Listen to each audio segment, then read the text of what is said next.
Memasuki Chong Afi Mansion, membawa kepada dimensi tempo dulu, ketika kota Medan mulai berkembang. Sejak tahun 2010, Chong Afi Mansion ditetapkan sebagai salah satu bangunan warisan sejarah di kota Medan. Di dinding Chong Afi Mansion, terpampang foto-foto sejarah. Bahkan surat wasiat Chong Afi kepada keturunannya pun dipajang. Rumah 2 lantai itu tampak masih cukup terawat meski telah berusia ratusan tahun. Barang-barang antik koleksi Chong Afi dan keluarganya pun masih tersimpan dan ditata dengan baik. Chong Afi Mansion merupakan bangunan rumah tinggal dari Crazy Rich di era kolonial Chong Afi. Berbeda dengan berita-berita Crazy Rich di masa kini, yang banyak didominasi tentang cerita kekayaannya, Chong Afi dikenal sebagai saudagar kaya raya yang berhati mulia. Keberadaan Chong Afi tak bisa dipisahkan dari berkembangnya kota Medan, hingga menjadi kota besar seperti saat ini. Chong Afi yang lahir sekitar tahun 1860, dan meninggal di tahun 1921 adalah seorang pengusaha, bankir dan kapitan yang berasal dari Tiongkok. Dia sukses membangun bisnis besar dalam bidang perkebunan di Sumatera. Chong Afi membangun bisnis besar yang memiliki lebih dari 10.000 orang karyawan. Kesuksesannya membangun bisnis, membuat Chong Afi dekat dengan para kaum terpandang di Medan, di antaranya Sultan Delhi, Mamun al-Rashid, serta para pejabat kolonial Belanda. Pada tahun 1911, Chong Afi diangkat sebagai Kapitan Tionghoa atau Major der Chinesen, yang tugasnya memimpin komunitas Tionghoa di Medan, menggantikan kakaknya, Chong Yong-hian. Penguasaannya di bidang ekonomi dan politik, membuat Chong Afi sangat dihormati dan disegani. Dia memiliki kerajaan bisnis yang mengurus perkebunan, pabrik minyak kelapa sawit, pabrik gula, bank, hingga perusahaan kereta api.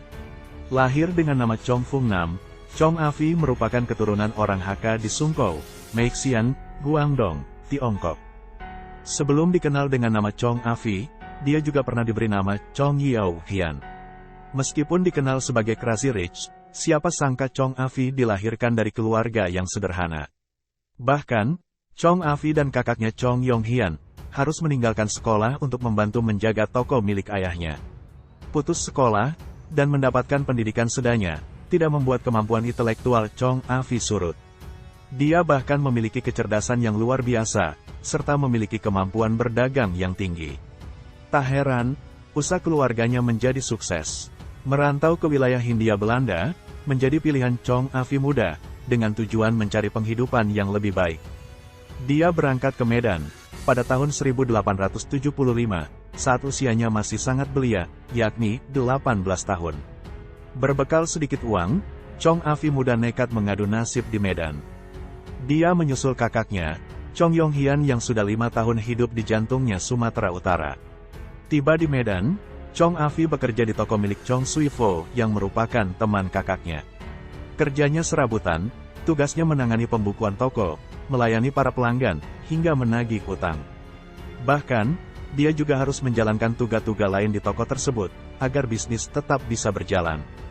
Baca juga, kisah Laskar Wanita BKR beranggotakan gadis dan janda yang penggal Komandan Gurkha. Chong Afi dikenal sangat ramah dan mudah bergaul, sehingga temannya sangat banyak.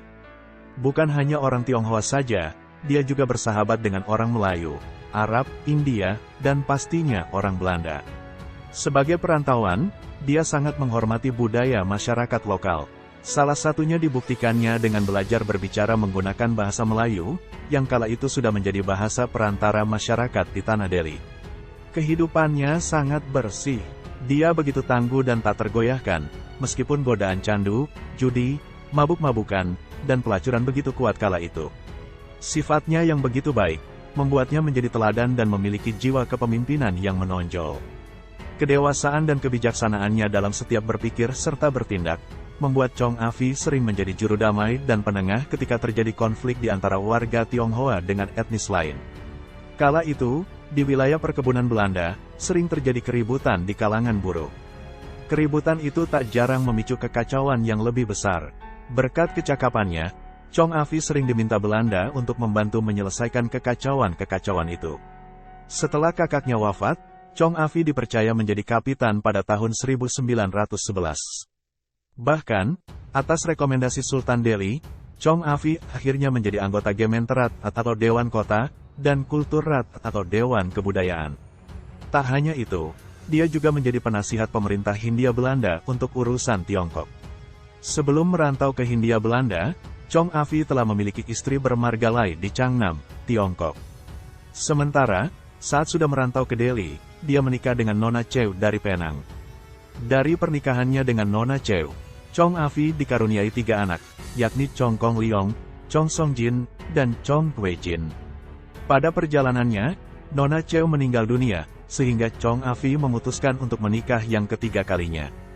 Pada pernikahan ketiga, dia menikahi putri seorang mandor perkebunan tembakau di Sungai Mancirim, Lim Samhap. Gadis putri mandor yang tertambat di hati Chong Afi tersebut, bernama Lim Koe Yap dari Timbang Langkat, Binjai. Dari pernikahannya yang ketiga ini, Chong Afi memiliki 7 anak, yakni Chong Foek Yin, Queenie, Chong Fa Leong, Chong Hian Leong, Chong Kaet Leong, Mun Chung, Chong Le Leong, Kocik, Chong Siyin, Noni, dan Chong Sung Leong, adek. Chong Afi dikenal sebagai orang Tionghoa pertama yang memiliki perkebunan sangat luas di tanah Delhi. Hal ini, tak lain berkat kemampuannya bersosialisasi dengan lingkungan di sekitarnya. Chong Afi menjalin hubungan baik dengan Sultan Delhi, Mamun al-Rashid Perkasa Alamsyah, dan Tuanku Raja Muda. Kondisi ini memudahkannya membuka usaha, salah satunya saat Sultan Delhi memberinya konsesi penyediaan atap daun nipah, untuk keperluan pembuatan bangsal di perkebunan tembakau miliknya. Bisnisnya menggurita, diantaranya perkebunan tembakau di Delhi, teh di daerah Bandar Baru, dan Sibulan, serta perkebunan kelapa. Tak hanya itu, di wilayah Sawalunto, dan Bukit Tinggi, Sumatera Barat, dia juga menanamkan modal untuk usaha pertambangan. Luas perkebunannya di Delhi, sampai mengalahkan luas perkebunan milik Delhi Matschabic yang dirintis oleh Jacobus Ninhuis. Pemerintah Belanda juga mempercayakan pengelolaan 17 kebun kepada Chong Afi. Untuk mengurus perkebunan itu, Chong Afi dibantu 10.000 pekerja. Usahanya terus berkembang. Bersama kakaknya, Chong Afi bekerja sama membangun perusahaan kereta api The Chow Chow dan Swatow Railway Co., Ltd. Di Tiongkok Selatan, usaha ini dirintisnya bersama paman sekaligus konsul Tiongkok di Singapura, Chang Pisih.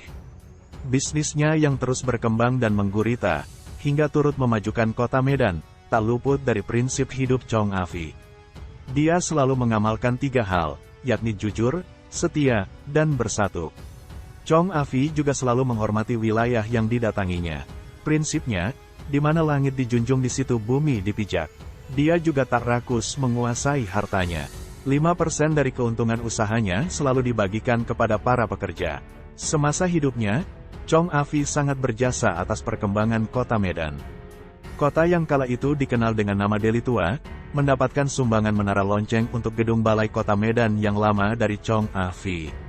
Chong Afi juga membantu pembangunan Istana Maimun, Gereja Uskup Agung Sugio Pranoto, kuil Buddha di Brian, kuil Hindu untuk warga India, Batavia Bank, Delhi Bank, Jembatan Kebajikan di Jalan Zainul Arifin, serta mendirikan rumah sakit Tionghoa pertama di Medan bernama Chionjieyan. Dia juga berperan dalam pembangunan Masjid Raya Al-Mashum dan Masjid Gang Bengkok. Dia juga dikenal sebagai pelopor industri perkebunan dan transportasi kereta api pertama di Sumatera Utara, yakni Delhi Spurwok Matschabic, DSM. Hingga kini karya itu masih bisa dirasakan, berupa jalur kereta api yang menghubungkan kota Medan dengan pelabuhan Belawan. Sebelum meninggal dunia, Chong Afi membuat wasiat dengan menyerahkan seluruh kekayaannya di Sumatera maupun di luar Sumatera kepada Yayasan Toen Muk Thong. Yayasan tersebut harus didirikan Medan dan Sungkow pada saat dia meninggal dunia.